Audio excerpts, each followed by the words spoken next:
some absolute highs at the club, but you've also experienced some lows. You've experienced relegation from the Premier League as well. And I'm sure we've got a question, I think, from Andy regarding the ups and downs of How we doing? Leeds United fan. Andy? Yeah, my question is really, having experienced both the highs of promotion to the Premier League and also the subsequent challenges that followed, what would you take from your time at Leeds that you would pass on to younger players coming through?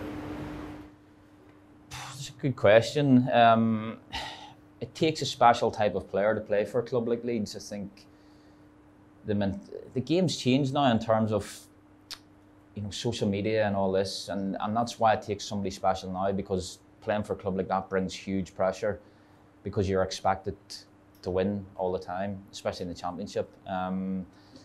As a young player coming through now, this is why I want to be involved with the club going forward, because I think I have a lot to offer.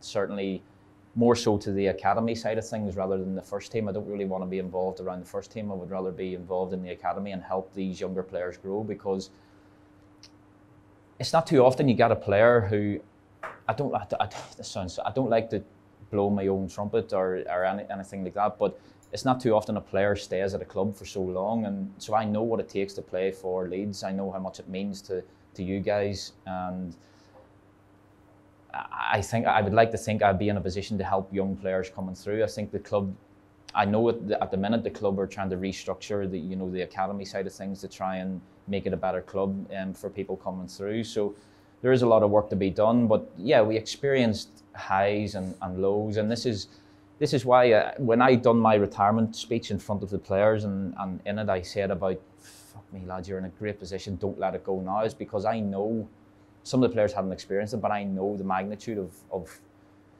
what it is to get the club back to the Premier League, and some of the guys, they will achieve it this year. They will never experience anything ever like it ever again.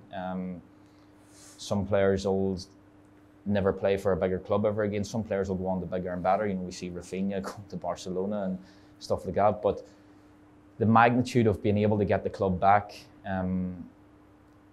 it's incredible. But then on the flip side, when we didn't achieve promotion in the playoff semi-final, it felt like we had let so many people down, and at that time it was like so soul destroying. But looking back now, them times helped me as a player, helped everybody else grow, and obviously then the disappointment of getting relegated as well. That was the thing that I look back on with not regret, because I couldn't do anything about it. I was injured, but it was hard for me to watch.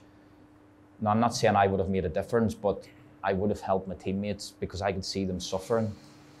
It's not easy when you're getting beat all the time, and obviously when you're winning, it's great, but when you're getting beat and you're suffering and there's so much pressure, I felt that as well, and I couldn't help on the pitch. So there's so much. It's just football's a roller coaster, but I think I could help the younger players just know what it means to be Leeds, really.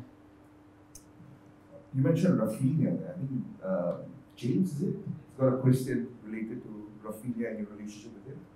Yeah, thank you. Hey, Stu.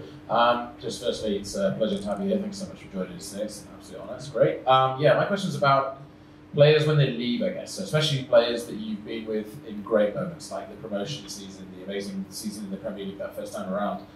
Just like you said, just like Raphinha, Clicky, people like that.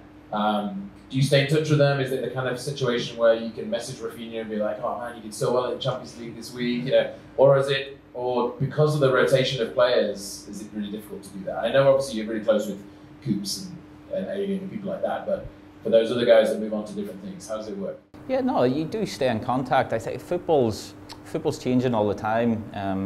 That's probably the one bad thing about football, is you build relationships with people and then all of a sudden they're gone, and it's, they could move country, they could move to the different end of England, and you lose a little bit of contact, but you build because we had some special times with these players, you tend to stay in contact.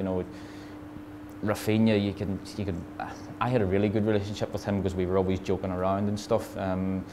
Calvin, I still be in contact with Calvin because he still lives quite close to us. Pablo Hernandez, Alioski, players like this. I'm just looking up here now. Barry Douglas, Clicky. you know, these guys are all, we had some special times, and you know, it's not just, that's different. It's different than other players. It's you know, we still have a relationship, and it would be good to, obviously in the future, maybe to get some of the boys back together. I know it was COVID when we got promoted, but Pablo threw the best party ever in Ibiza. So yeah, it was back. We were allowed to socialise a little bit. Yeah, so it was good because the families were all together. We brought our wives and stuff, which was nice. And COVID kind of ruined it a bit because it stopped the relationships. It stopped you being able to go out for food and stuff like that. But yeah, some of the guys now, we're still in contact with them. I just need to get tickets off Rafa for a Real Madrid game or something. Be nice, wouldn't it? I mean, at this point, it feels like it's a Ballon d'Or contender. Yeah, I said that. Yeah, if he keeps his form up, yeah, why not? Crazy.